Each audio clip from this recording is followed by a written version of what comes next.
Bienvenidos, queridos hermanos y hermanas, a esta nueva sección llamada Escrituras y Reflexiones. El capítulo que leeremos en esta ocasión será segundo Nefi, el capítulo 32, versículos 8 y 9. Y ojo, es un principio muy importante que muchas veces malentendemos. Me refiero a la oración. Hablábamos del bautismo, de tomar la firme determinación, hablábamos de perseverar hasta el fin y seguir por ese camino estrecho y angosto. Y recordábamos de que no estábamos solos en ese camino. Pero que el Señor esté allí con nosotros no significa que nosotros estemos allí con el Señor. Me explico. La relación de nosotros con el Señor depende no del Señor, sino de nosotros, porque Cristo ya padeció en el Getsemaní por nuestros pecados, por nuestras faltas, ya nos amó con una perfección sublime, muriendo y viviendo por nosotros, para que nosotros logremos la salvación. Pero nosotros tenemos que tomar la decisión y tenemos que acercarnos al Señor. Y esa forma de acercarnos es la oración. Leamos la Escritura.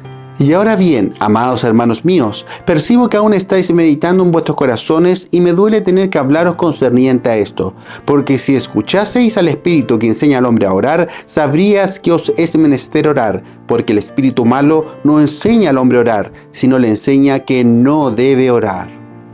¿Se dan cuenta, queridos hermanos? El Señor nos dice que no estamos solos, que el Espíritu Santo nos guía.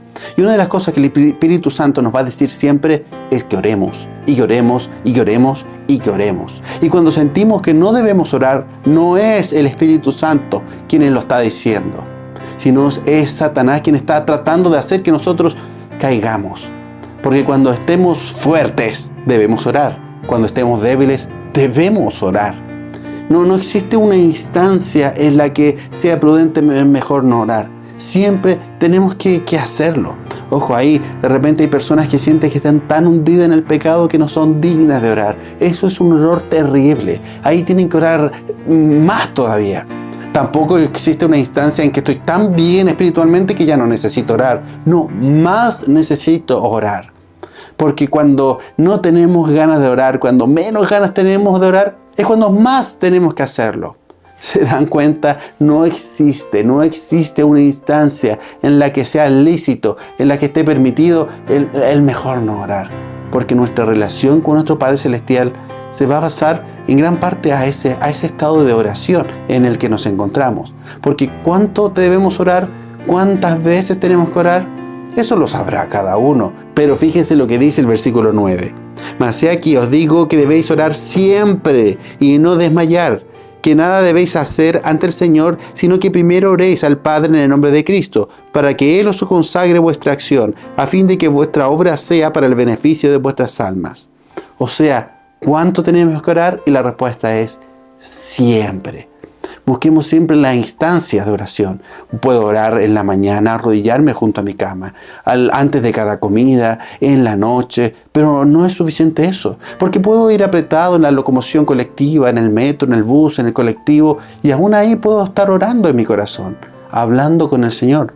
Recordemos que orar no significa repetir las mismas palabras una y otra vez, es conversar con nuestro Padre, un Padre. No estamos hablando solo de Dios, sino de un Padre que está esperando escucharnos.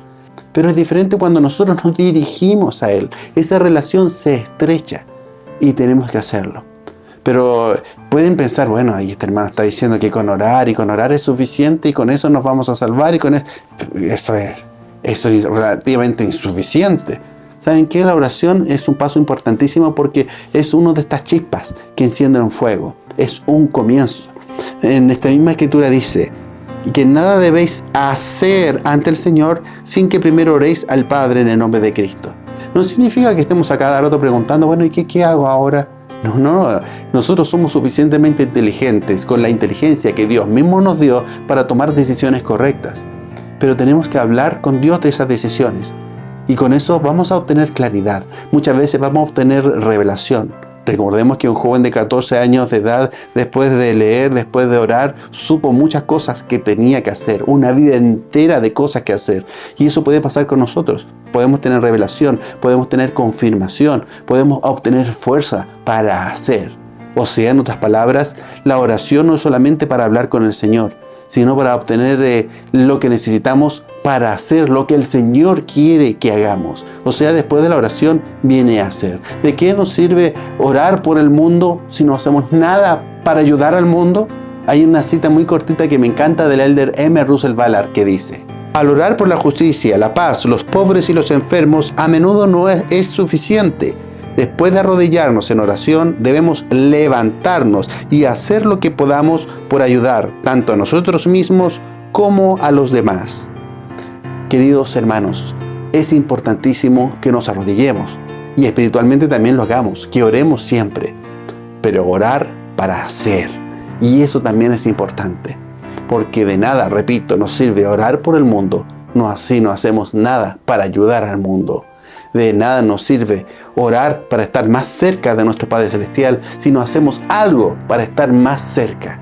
El orar nos ayudará a obtener fuerza, a obtener claridad, a obtener revelación, a obtener consuelo.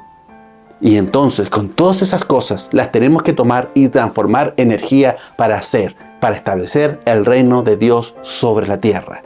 Y así, no solamente nosotros seguiremos ese camino estrecho y angosto, sino que ayudaremos a que muchos más sigan por ese camino hacia la felicidad. ¿Tan importante es la oración? Pues sí, queridos hermanos, lo es. Este fue otro programa más de Escrituras y Reflexiones. No olvide darle like, suscribirse y compartir este mensaje para que entre todos aprendamos más del Evangelio. Nos vemos